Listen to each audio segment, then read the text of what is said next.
equals does your device need fixing? We offer a free diagnosis. We pick up and deliver right to your door, no calls or travel needed. We send you a quote before repairing, and only go ahead if you approve it. Easy, transparent, and professional. Link in description. To start, power off your EliteBook 830G9 and unplug it. Gather your tools, a small Phillips screwdriver and a plastic spudger. Begin by removing the screws from the bottom cover. Keep them safe for reassembly. Once the screws are out, gently pry open the cover using the spudger. Be careful not to damage any clips. Next, locate the keyboard connector. Disconnect it carefully.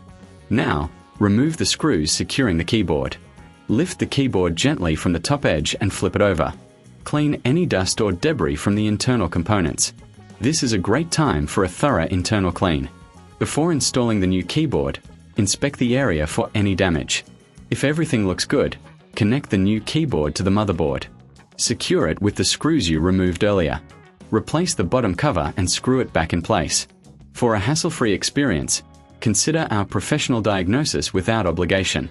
We offer pickup and delivery at your home, so you won't have to worry about calls or travel. Get a quote before repair to ensure transparency. Does your device need fixing? We offer a free diagnosis.